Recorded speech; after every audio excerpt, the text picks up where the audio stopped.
slotting all tribal organizations into a vulnerable populations position at the same time that I'm trying to, as a professional out there in my communities, say we have to stop seeing ourselves as victims.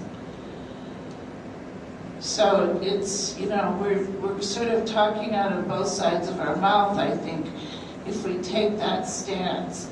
And I'd really like to have the tribal folks think about what meaning that has for them in individual communities. Any comments or questions?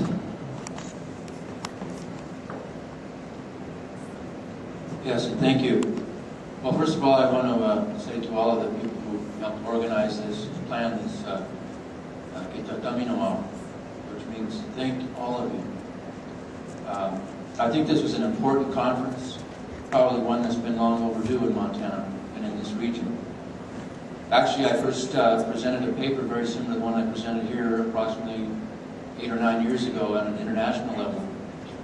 But it's good to see that this is coming down to a place that I call home. And I'm thinking that certainly with the idea that in ways of continuing, perhaps one idea would be to, of course, continue this on an annual basis, but actually alternate between maybe a university campus and a tribal setting. And as far as the funding, well, really what you have here is an experiment that's been conducted over the last 2 days. Research, if you will. And some of the findings that you can garner would be right here in this room right shortly through the evaluations. And if you take that information from those evaluations and formulate maybe a rationale or perhaps even put it into a proposal for funding to the Montana Higher Education Board of Regents or other sources, I think clearly you would have a strong supporting set of information that would justify the continuation of this type of gathering. Another suggestion might be to actually create an opportunity for maybe a monograph series or some sort of a publication record for people who are here, people who are willing to come back, and even for the young people, the graduate students or the undergraduate students who may want to contribute something to this dialogue, this discourse that we're having. When I got into this business a few years ago, I realized that over the years, research has not been very kind to Indian people for the most part. As a matter of fact, I heard one elder say that we've been researched to death. But I think what we're seeing now is almost a renaissance in that effort.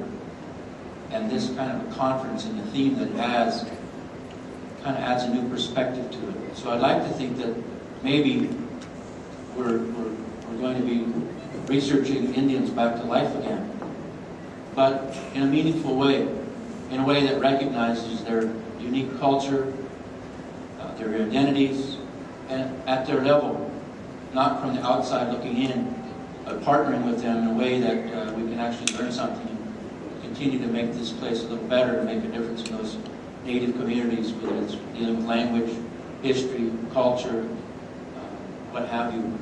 So again, I just want to commend the people who planned this and organized this, stepped forward and hosted this.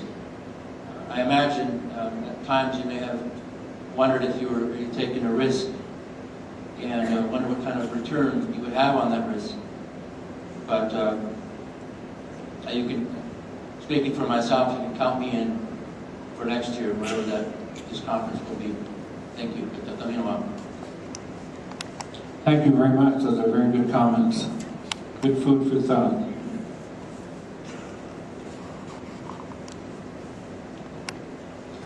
I'd like to say something, if you allow me. I'd like to say something, if you would allow me to do so. I've been studying what you call multicultural competency. And what that means is I understand me, and then I know my limits or my values or my biases, and then I proceed trying to know you, somebody that's different. What your values are, what your experiences are, how you see things. And while I'm listening to the other person, I try to contain myself and not put my stuff on them. And I kind of separate myself. I've done the process, learning about myself, and then I actually learn about somebody that's different. And then the third piece would be to do something different than I've always been doing.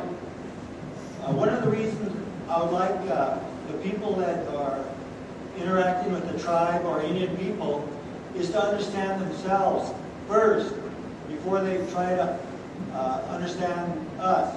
In a lot of ways, I see people that don't know Native Americans put their interpretation on these people, or they put their way of doing things on the people, and they don't even know they're doing it. And so I would like to see more awareness of the people, or having the tribes make people or suggest or encourage them knowing about themselves before they interact with us. And there's always a process. We all need to know each other better. And I need to know myself better. And actually what I'm doing, my values, and my history. And then I can be clear in interacting with somebody that's different. And so once those things start happening, we get smarter. We become more intelligent. We see more. We understand more. And so I would like to see some of that understanding more, and good communications happen. Most Native Americans are bicultural, at least. We know about others. We know about the white systems. We know we've been taught in the schools. But we'd like to see that reciprocal relationship, a balanced, fair relationship, or a social justice perspective. Okay, that's all. Thank you very much. Thanks a lot for those comments. Next. I know that Mike Jetty wasn't able to stay this afternoon, but there are some things with the Indian Education for All that I think this conference really points out. And part of it is the need for tribes and researchers to be able to have communication. The tribal college units that have been developed are going to be valuable tools, but we also are still doing things separately and not coming together. And so I'm pleased to see us having these conversations now and trying to bring more conversation to how we go forward in the future. The IRB process that SKC has put in place with the fostering and the assistance of the University of Montana and Gita Sweeney, we really have only begun. And I represent the tribe on that board. And as we go through and look at it's kind of like build it and they will come. We didn't really think we had that many things to review. Suddenly with an IRB, we are very busy reviewing items, and we are not seeing them all. The tribes are not likely to have a full review process in place very soon.